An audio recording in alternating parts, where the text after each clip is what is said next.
Nous voici au dimanche dans la Septuagésime. Ces 3 dimanches, Septuagésime aujourd'hui, Sexagésime dimanche prochain, Quinquagésime, ces 3 dimanches avant le carême, ce sont les dimanches des 3 solas. Aujourd'hui, sola gratia, dimanche prochain, sola scriptura, et le 3e dimanche, sola fide. Depuis la constitution de ces 3 dimanches, ces thématiques existaient déjà. Ce n'est qu'au début des temps modernes que les 3 solas en tant que tels ont été développés. Mais alors, de quoi il s'agit? C'était quoi l'évangile d'aujourd'hui? Un propriétaire de vigne embauche des ouvriers. Et donc, il dit tôt le matin, à la première heure du matin, c'est-à-dire à 7 heures du matin, il dit aux ouvriers, venez, je vais vous donner 1 denier. Il faut savoir que 1 denier du temps de Jésus, c'était le salaire pour une journée de travail. Donc, 1 denier. Et puis, il revient à la place publique et il trouve à la 9e heure, c'est-à-dire, à la 3e heure, c'est-à-dire à 9 heures du matin. Et il trouve d'autres ouvriers. Qu'est-ce qu'il leur dit? Allez! Et qu'est-ce qu'il dit? Combien il va leur donner? 1 denier. Il leur dit rien, il dit ce qui sera équitable. Et ils y vont. Et puis à la 6e heure, il en va d'autres. Puis à la 9e heure. Et enfin, à la 6e heure, c'est midi. 9e heure, c'est 3 heures de l'après-midi. Et enfin, à la 11e heure, c'est-à-dire à 5 heures du soir. D'accord? C'est presque le soir. Hein, il reste un peu de soleil, mais pas beaucoup. Et il leur dit même pas qu'il va les payer. Allez-y à la vigne. Et ils y vont. Ils travaillent 1 heure. Et à la fin de la journée, à la 12e heure, c'est-à-dire à 6 heures du soir, quand il est l'heure du souper, il va commencer à payer les ouvriers. Et il donne au dernier venu 1 denier. Comme s'ils avaient travaillé toute la journée, alors qu'ils n'ont travaillé qu'1 heure. Et puis finalement, ceux qui ont travaillé depuis le matin râlent. Qu'est-ce qu'ils disent? Enfin, pourquoi ils ne donnent pas plus? Parce que le dernier venu, tu leur as donné 1 denier, alors que nous, on apportait la chaleur du jour. Et dit, je donne à tout le monde la même chose. On est convenu d'1 denier, nous sommes convenus, vous et moi, d'1 denier. Donc je vous donne ce que je vous ai dit. Mais je donne la même chose, même à ceux qui sont arrivés à la dernière heure. Bon, qu'est-ce que ça veut dire? C'est une parabole. Hein? Qu'est-ce que ça veut dire cette parabole? C'est-à-dire que le salut nous est donné par la grâce. On peut même dire que le propriétaire n'avait même pas besoin du service des tout derniers. Il donne par la grâce. Il y a des gens qui, depuis leur enfance, ont travaillé pour le royaume de Dieu. Des gens qui ont accepté Jésus dans leur vie, c'est-à-dire qu'ils ont été chrétiens depuis tout petit. Et recevront le royaume des cieux. Et ceux qui, sur leur lit de mort, on dit, là j'accepte Jésus et je me fais baptiser, je communie au corps et sang du Christ sur mon lit de mort. Et même ces gens-là, même s'ils ont vécu une vie dans une fausse religion, ou dans la débauche, ou dans les choses les pires de la vie, si sur leur lit de mort ils se convertissent, ils recevront le même royaume des cieux que ceux qui ont travaillé pour le royaume depuis leur enfance. La grâce, nous sommes sauvés par la grâce. Nous ne sommes pas sauvés grâce à nos mérites. Alors, quand Saint Paul a écrit « Nous sommes sauvés par la grâce », dans ses épîtres, quand il a utilisé le mot « grâce », charis en grec, il ne parlait pas d'un truc mystico-gélatineux. Il utilisait le vocabulaire de la vie de tous les jours pour parler des choses de Dieu. Grâce, en français, c'est comme gratuit. Être sauvé par la grâce, ça veut dire être sauvé gratuitement. Alors, tard dans l'histoire chrétienne, il y a certains, au au XXe siècle, ou même au XIXe, même un petit peu avant peut-être, des gens qui ont dit ah, Saint Paul dit que nous sommes sauvés par la grâce. Alors la grâce est une énergie divine qui sort de Dieu et c'est ça qui va nous sauver. Non. Non. Saint Paul utilise un mot de la vie de tous les jours. Ce n'est pas un truc qui sort de Dieu. Non. La grâce n'a pas de substance matérielle. Comme lorsque je dis, par exemple, je donne un exemple. Quelqu'un va dire, je ne sais pas moi, les oranges coûtent très cher. Moi je veux dire, non, les oranges coûtent pas très cher. Les oranges coûtent bon marché. Je dis une vérité. Cette vérité n'a pas de substance. Il n'y a pas une substance qui sort de moi qui fait que les oranges sont bons. Non, je dis une parole de vérité. Elle n'a pas de substance. C'est la même avec la grâce. Elle n'a pas de substance. Ça veut juste dire que Dieu me sauve gratuitement sans mes œuvres. C'est ça que ça veut dire. Et si Saint Paul avait voulu dire autre chose, il aurait dit il y a une fumée qui sort de Dieu et c'est ça qui me sauve. Non, non, c'est pas ça. Il l'aurait dit si ça avait été le cas. Au contraire, ce qu'il nous dit, c'est que nous sommes pécheurs. Nous sommes tous pécheurs. Et alors, l'être humain ne peut pas se sauver. Et c'est pour ça qu'il y a besoin d'un humain qui soit infini pour expier les péchés du monde entier. Et dans ce cas-là, comme il n'y a aucun humain qui soit capable de faire ça, c'est Dieu lui-même, Dieu le Fils, qui devient un être humain. Il reste Dieu à 100% et il devient humain à 100%. Et il n'est pas 50% Dieu, 50% humain. Non, il est entièrement Dieu et entièrement humain. Mais en tant qu'humain, au nom de toute l'humanité, il expie les péchés pour les humains. Il le peut parce qu'il est Dieu en même temps. Et donc, grâce à cela, il y a un équilibre qui est restauré dans l'univers. Et c'est grâce à cet équilibre que, gratuitement, nous sommes sauvés. C'est comme ça que ça se passe. Et alors, effectivement, le salut est le même pour tous. Parce que certains, les pélagiens, il y a beaucoup de pélagiens de nos jours, c'est une hérésie le pélagianisme, les pélagiens vont dire, ah, quelqu'un qui a fait beaucoup de trucs dans sa vie, beaucoup de charité, beaucoup de trucs pour Dieu, aura une place plus élevée au paradis. Et celui qui a passé une vie de débauche, se fait baptiser sur son lit de mort, il sera dans le paradis, mais il aura une place plus petite. Mais ça, c'est du pélagianisme. Parce que le paradis, c'est quoi? C'est la communion totale avec Dieu. C'est ça le paradis. Et il ne peut pas avoir de communion plus petite, plus grande. Non, ce sera une communion avec Dieu. Une communion intense avec Dieu. Parce que nous ne sommes pas sauvés à travers nos œuvres. Le chrétien reçoit Jésus dans sa vie. Et le Christ vit en nous. Si nous avons reçu le Christ véritablement. Si nous avons accepté le sacrifice du Christ sur la croix comme expiation pour nos péchés personnels, nous sommes pardonnés. Le Christ vit en nous. Et c'est le Christ vit en nous, c'est le Christ qui va travailler par la puissance de l'Esprit Saint à travers nous. Nous devenons des instruments du Christ.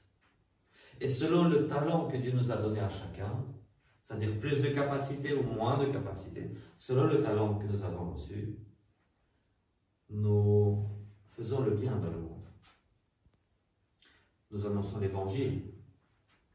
Oui. Nous soulageons ceux qui sont dans le besoin, dans des besoins matériaux, dans la souffrance.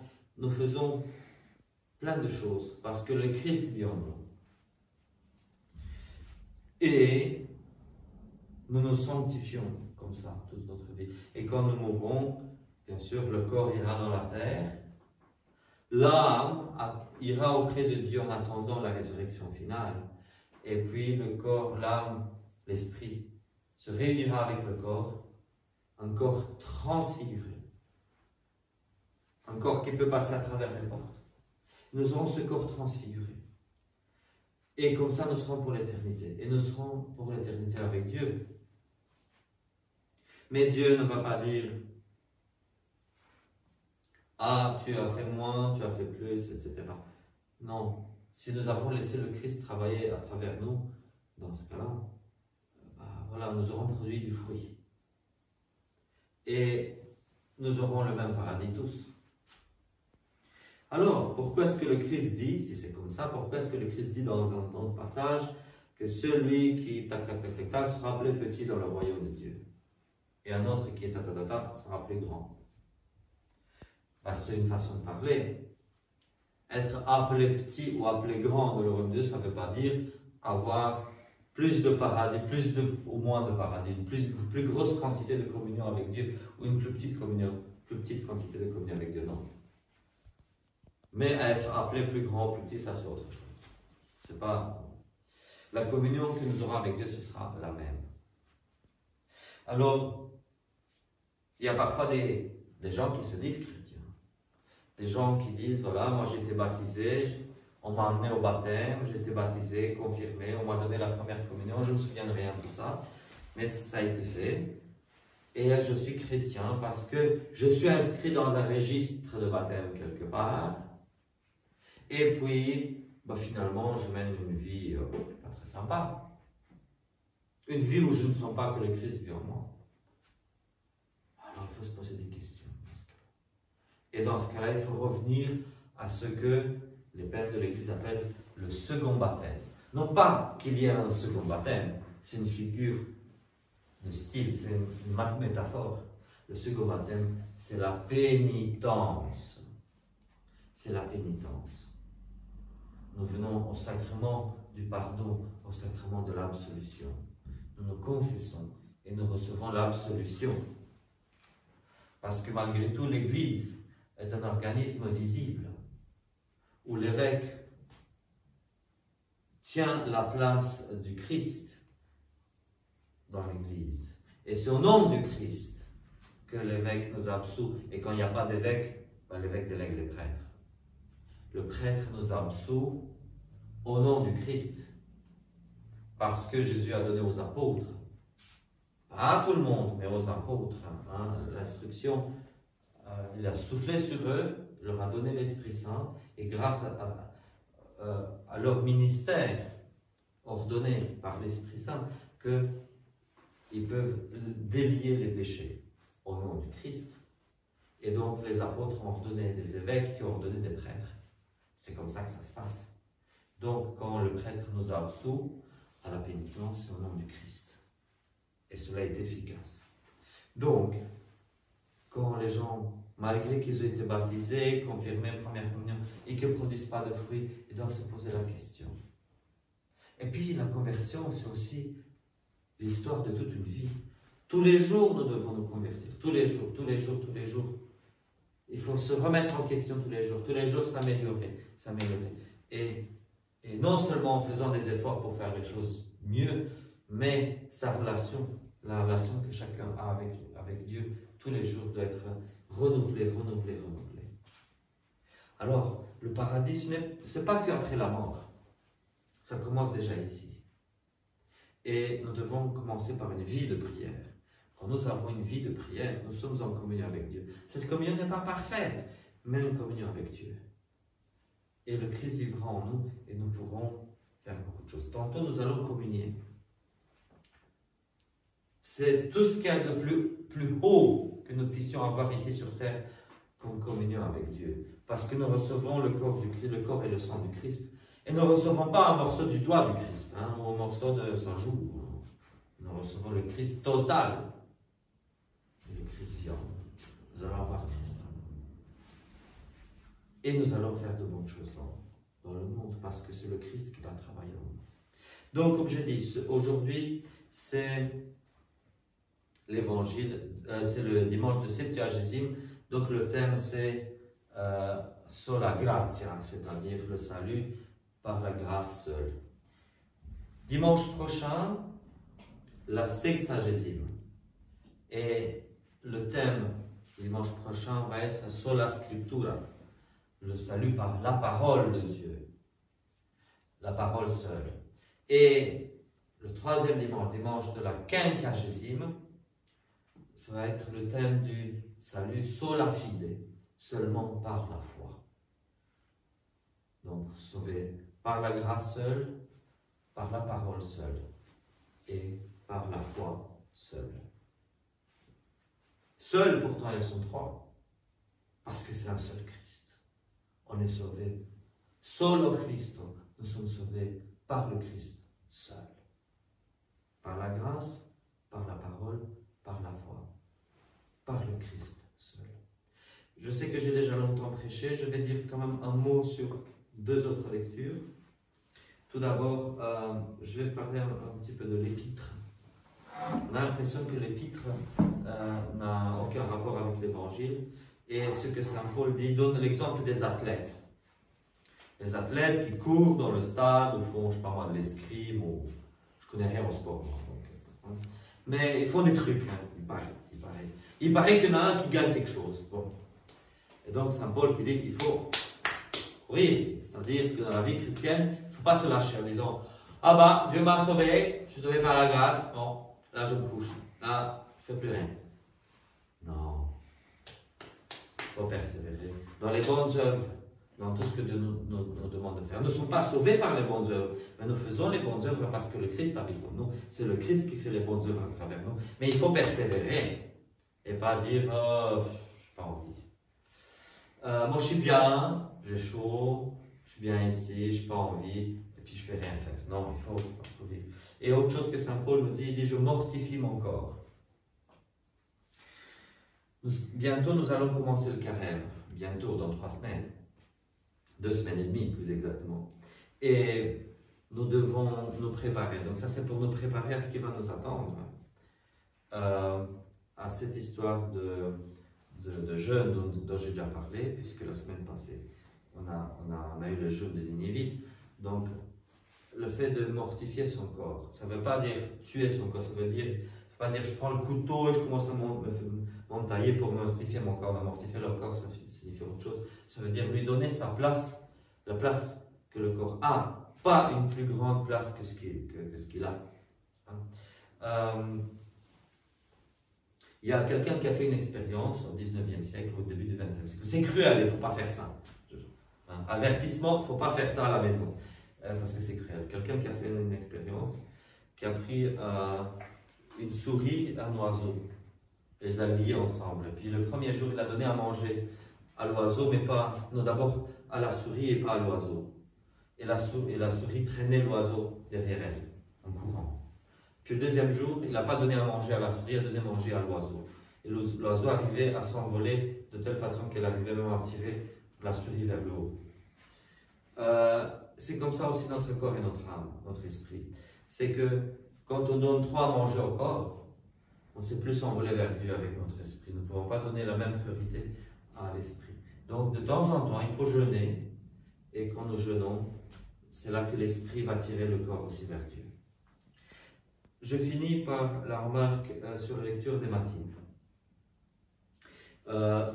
Pendant ces 3 dimanches du pré-carême, on médite sur certaines choses de l'Ancien Testament. Nous n'avons pas célébré les matines ici dans la chapelle ce matin, mais dans les églises anglicanes qui traditionnellement chantent les matines traditionnellement. Ce matin, on a relu la Genèse, et donc la création du monde, la création de l'humain, et ce soir, au Vêpres, on lira la chute et la promesse du salut que Dieu donne. Dimanche prochain, ce sera Noé qui est sauvé dans l'arche, la famille de Noé avec l'arche, qui sont sauvés du déluge, et ensuite ce sera Abraham et le sacrifice d'Abraham, dimanche de quinquagésime. Pourquoi ces lectures-là? Parce que pour les chrétiens du premier millénaire, le début de l'année liturgique, c'était le printemps. Et donc du coup, on lit aussi, parce que le printemps va arriver, donc on lit la création du monde et la chute. Mais en fait, aussi pour méditer sur la chute de l'humanité et de toute la création dans le péché, et Dieu qui décide de sauver la création. Et donc ça, c'est lié quand même au thème du salut par la grâce. Parce que ce n'est pas la création qui prend l'initiative, c'est Dieu qui prend l'initiative. La différence entre les religions en général et le monothéisme de l'autre côté, c'est que dans les religions, c'est l'humain qui prend l'initiative de se relier à Dieu ou aux démons. Parce que la plupart des religions adorent les démons. Donc, mais le désir, c'est de se relier à quelque chose de spirituel. Dans la révélation, c'est différent. C'est Dieu qui prend l'initiative. C'est Dieu qui prend l'initiative de sauver l'humanité. C'est Dieu qui va dire à Adam, qui prophétise qu'il y aurait le Messie qui viendra le sauver. C'est Dieu qui appelle Abraham. C'est Dieu qui appelle Moïse. C'est Dieu qui appelle tous les prophètes. C'est Dieu qui décide de venir s'incarner ici sur terre. C'est Dieu qui prend l'initiative. C'est Dieu qui prend l'initiative de fonder l'Église. C'est Dieu qui prend l'initiative. Et c'est ça la révélation. Je ne vais pas m'attarder davantage. N'oublions pas de travailler à notre sanctification. N'oublions pas de laisser le Christ travailler à travers nous.